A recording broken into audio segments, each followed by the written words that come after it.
हम यीशु के प्रार्थना के बारे में देखेंगे। लूका 9 उसका 28 और 29 पद। इन बातों के कोई 8 दिन बाद वह पतरस, कौन?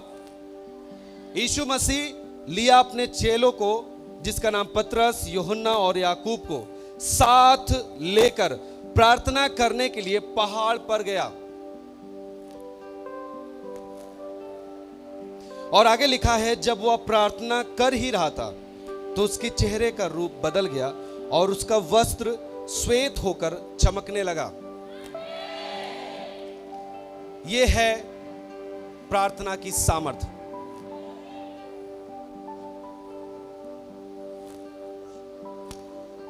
ध्यान दीजिए, यीशु को जब प्रार्थना करनी थी वो एकांत में गया। देखिए, कई तरीके की प्रार्थना होती है हमारे जीवन में। एक एकांत वाली प्रार्थना होती है जो हम खुद अकेले करते हैं, यदि हम पति पत्नी हैं तो एक साथ करते हैं। एक परिवार की प्रार्थना होती है जो हम शाम को या फिर सुबह एक साथ परिवार मिलकर प्रार्थना करते हैं। और एक मंडली की प्रार्थना होती है जिसे हम चर्च में आकर करते हैं। और कुछ प्रार्थनाएं होती हैं जो हम दुष्ट आत्मा निकालते हैं। अब पर्सनल जो प्रेयर करनी है, उस तरह अगर हम सब जगह करें, दुष्ट आत्मा को निकालनी है तो एक कोने ले जाके निकालेंगे, वो सही नहीं है। हमारी जो पर्सनल, जो हमारा व्यक्तिगत प्रार्थना है वो एकांत में होनी चाहिए। यीशु मसीह क्यों नहीं लेके गया, चलिए आओ आज चर्च में ही चलते हैं प्रार्थना करने के लिए। चर्च में जाना भला है क्योंकि आप सीखते हैं, वहां प्रार्थना होती है, लेकिन आपका एक व्यक्तिगत प्रार्थना होनी चाहिए जो आपके जीवन को आसान बनाता है जीने के लिए। पहाड़ का मतलब समझते हैं? पहाड़ एक एकांत स्थान है जहां पे यीशु अपने चेलों के साथ प्रार्थना करने के लिए गया। और बाइबल कहता है जब वो प्रार्थना कर ही रहा था उसके चेहरे का रूप बदल गया। यह है परमेश्वर की सामर्थ्य जब आप प्रार्थना करते हैं। जब आप प्रार्थना करेंगे आपके चेहरे का रूप बदलेगा। जब भी आप प्रार्थना करते हैं कुछ ना कुछ होता है। जब आप प्रार्थना करते हैं एकांत में, आपका चेहरे का रूप बदलता है। आपके जीवन में यदि क्रोध है वो हटेगा, बीमारी दुर्बलता है वो हटेगा, घर में कोई परेशानी है वो हटेगा। आमीन। आपके चेहरे का रूप बदलेगा। आपके जीवन में कोई स्वभाव है जो किसी को पसंद नहीं है, आप हमेशा अच्छा करना चाहते हैं लेकिन गलत होता है, प्रार्थना करिए। जो लोग आपको देखकर नफरत करते हैं, प्रार्थना करिए, वो आपको देखकर आपकी बड़ाई करेंगे। आमीन।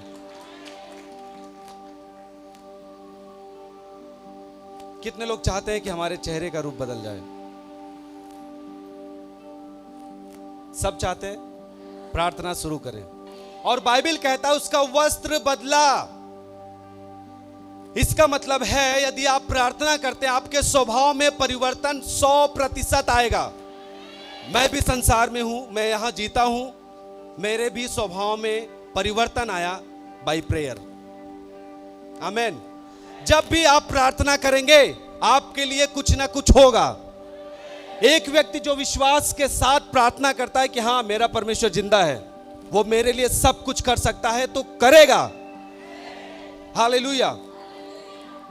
एक समय था जब हम एक झोपड़ी में केवल आराधना करते थे। धीरे धीरे 40 लोग 35 लोग थे वहां पे। तब भी विश्वास के साथ प्रार्थना के साथ पापा बोलते थे कि हमारे पास बड़ी सभा होगी, बहुत बड़ी सभा। हमारे पास एक माइक भी नहीं था। हमारे पास एक टूटी हुई साइकिल थी जिसमें आगे का जो क्या बोलते उसको, डंडा, वो भी वेल्डिंग किया हुआ था।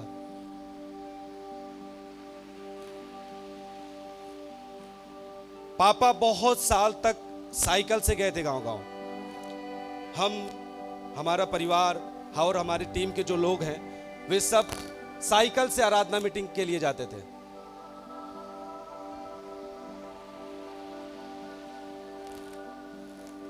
लेकिन एक विश्वास था और प्रार्थना थी, आज यहां तक प्रभु लेके आया है। देखिए, एक पास्टर के परिवार के जीवन में और एक कलीसिया के जीवन में ही प्रभु नहीं करता, वो हर एक विश्वासियों के लिए है। बाइबल कहता है जितनों ने उसे ग्रहण किया है उसने सबको परमेश्वर की संतान होने का अधिकार दिया है। यूहन्ना 1:12 कहता है आप परमेश्वर की संतान हैं। आपके लिए किसी भली वस्तु की घटी नहीं होगी। आमीन। करना क्या है हमें? आराम। बोलिए आराम। फिर से बोलिए आराम। हालेलुया। बोलिए प्रार्थना करनी है। आमीन। जैसे यीशु का रूप बदला, यीशु का वस्त्र, यीशु कपड़ा नहीं धोया, बदल गया, चमकने लगा। हालेलुया। यह सामर्थ है प्रार्थना की। आप कपड़ों से आपको परेशान करता है, प्रार्थना करिए, वो एक दिन बदलेगा।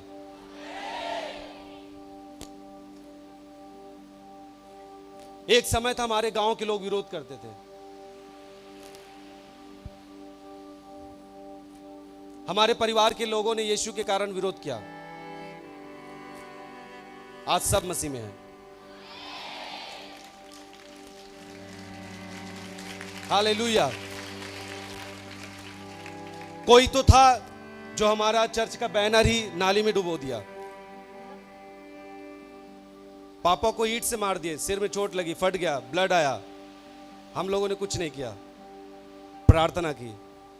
आज परमेश्वर का यही काम है, हम क्षमा किए, प्रार्थना किए, आज वो सब आपके सामने है। हालेलुया। कोई व्यक्ति आपको लज्जित करता है, करने दीजिए, कितना करेगा आपको, लेकिन यदि परमेश्वर आपको बढ़ाना चाहता है उसे कोई रोक नहीं सकता।